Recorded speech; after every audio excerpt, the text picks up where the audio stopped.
Mais lorsque je vois certains frères qui, excusez-moi le terme, il va peut-être vous choquer, idolâtrent certains joueurs de foot, qui lorsqu'ils rentrent sur le terrain de foot, vous savez la première chose qu'ils font? Ils donnent à Allah un fils avec leur signe de croix. Et ils sont là, ils sont prêts à mettre un maillot de foot qui va porter leur nom. Et même s'ils pouvaient récupérer les crampons dans lesquels ils ont marché dans la boue et dans lesquels ils ont transpiré, ils les récupéreraient, ils les embrasseraient.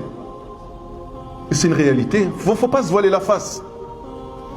Mais tu commences à parler d'une équipe, si par malheur tu critiques l'équipe de foot qu'il aime, mais il peut couper les liens avec toi. Il peut t'insulter, toi et toute ta famille. Par contre, parler du prophète sallallahu alayhi wa sallam, voilà, on cherche ça sans plus. On peut parler d'un joueur de foot pendant 1 heure. Parler du prophète sallallahu alayhi wa sallam, ça limiterait à 3 ou 4 minutes. Et après, on trouverait le temps trop long, ou bien on se lasserait. Ben ça, c'est pas une preuve d'amour, je suis désolé. Une preuve d'amour du prophète sallallahu alayhi wa sallam, c'est ressentir qu'il nous manque. Le prophète est celui qui pouvait donner un conseil en 2-3 mots à une seule personne, et tellement que ce conseil était riche, eh bien c'est devenu un mode de vie pour des milliards de personnes. Le prophète sallallahu alayhi wa sallam regardait avec ses épouses, notamment Aïcha radhiyallahu anha, lorsque Aïcha buvait, lorsqu'elle était même indisposée. Lorsqu'elle prenait donc une tasse, elle buvait, le prophète sallallahu alayhi wa sallam prenait la tasse et regardait où sont les traces de lèvres de Aïcha, et il buvait. Il mettait ses lèvres dessus et il buvait. Pareil, lorsqu'ils mangeaient ensemble, à l'époque, il y avait un morceau de viande, un os, donc il regardait où Aïcha donc posait sa bouche, et il prenait le morceau et il posait sa bouche, alors que de nos jours, non, chacun son assiette. T'as bu dedans là, tiens, un autre, s'il te plaît. Hein?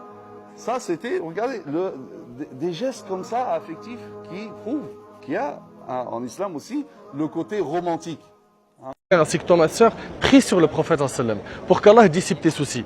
Beaucoup de gens ont des problèmes, ont des soucis, prie sur le prophète sallam pour pouvoir aussi augmenter ton amour envers notre bien-aimé.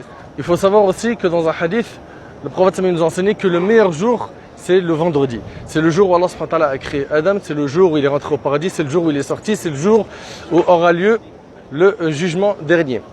Et le prophète sallam a dit, multiplie en ce jour les prières sur moi, car elles me sont présentées. Donc le vendredi, multiplie de dire Allahumma salli wa sallim ala nabiyina Muhammad.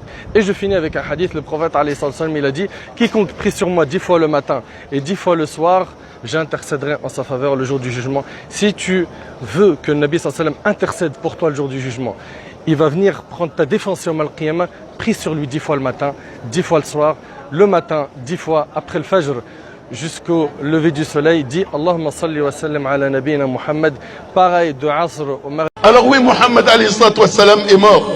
Oui, il est mort. Mais il est vivant en chacun d'entre nous. Il est vivant au fond de notre cœur si on lui donne une place qu'il mérite. Il est vivant à partir du moment où tu l'évoques, à partir du moment où tu parles de lui, à partir du moment où tu le prends comme exemple. Ubay ibn Ka'b a dit à Rasulallah, je prie beaucoup sur toi. Quelle part de mes prières dois-je te consacrer? Le prophète alayhi salatu wassalam lui a dit comme tu veux. Et là, Ubay il dit le quart. Il dit comme tu veux, mais si tu augmentes, cela sera mieux pour toi. Il dit la moitié. Il dit comme tu veux, mais si tu augmentes, cela sera mieux et meilleur pour toi. Il dit les 2 tiers. Le prophète alayhi salatu wassalam lui dit comme tu veux, mais si tu augmentes, cela sera meilleur pour toi. Et là, Ubay ibn Ka'b dit Ya Rasulallah, je consacrerai toutes mes prières, c'est-à-dire toutes mes invocations pour toi. Et là, le prophète alayhi salatu wassalam a dit ainsi, Allah fera dissiper ou disparaître tes soucis et tes péchés.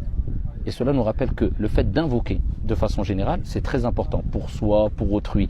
Mais si tu veux connaître un des moyens, si ce n'est le meilleur moyen, afin qu'Allah Jalla wa Ala dissipe tes soucis, c'est d'augmenter au maximum, de jour comme de nuit, la prière sur le prophète. Alors non, dans la religion musulmane, le plus grand des prophètes, c'est le prophète Mohammed sallallahu alayhi wa sallam. Il est le sceau des prophètes, celui qui clôture la prophétie. Il est celui qui a été envoyé à l'humanité tout entière jusqu'à la fin des temps, alors que ses prédécesseurs ont été envoyés pour un temps précis et pour un peuple précis. C'est d'ailleurs pour ça que dans l'attestation de foi, on atteste seulement du prophète Mohammed et pas des autres.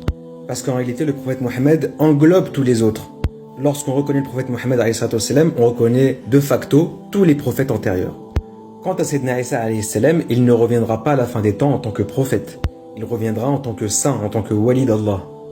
Et ce qui marque encore plus la supériorité du prophète, c'est que justement Sayyidina Isa, lorsqu'il reviendra, il va prier derrière l'imam al-Mahdi. C'est-à-dire qu'il va prier derrière la descendance du prophète sallallahu alayhi wa sallam. Ce qui montre même la supériorité du sang du prophète, la supériorité des Ahlul Bayt, de la descendance prophétique. Le prophète alayhi salatu wassalam était d'une taille moyenne, ni très grand, ni petit. Il avait une taille moyenne. Il n'était ni gros, ni maigre. Il disait il est rapporté dans les textes que sa poitrine avait ici rejoigné, c'est-à-dire en termes de corpulence, on va dire, c'était droit. Sa poitrine et son ventre étaient formés une ligne droite. Ici, le prophète alayhi salatu wassalam était imposant et il aspirait le respect.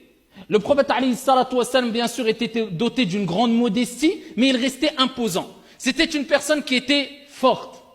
Le prophète alayhi salatu wassalam avait une couleur blanche de peau. Il était blanc de peau et qui tendait vers la couleur rougeâtre, la couleur de sa peau. Le prophète alayhi salatu wassalam avait une barbe pleine.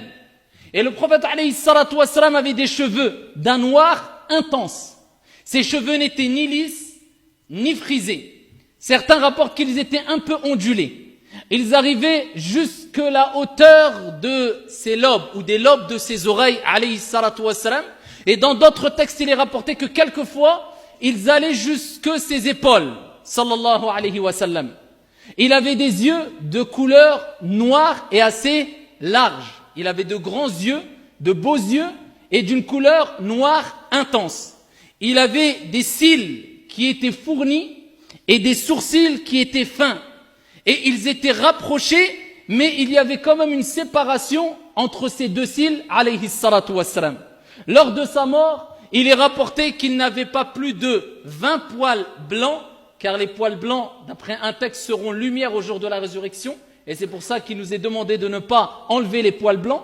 Il avait pas plus d'une vingtaine de poils blancs entre ses cheveux et sa barbe.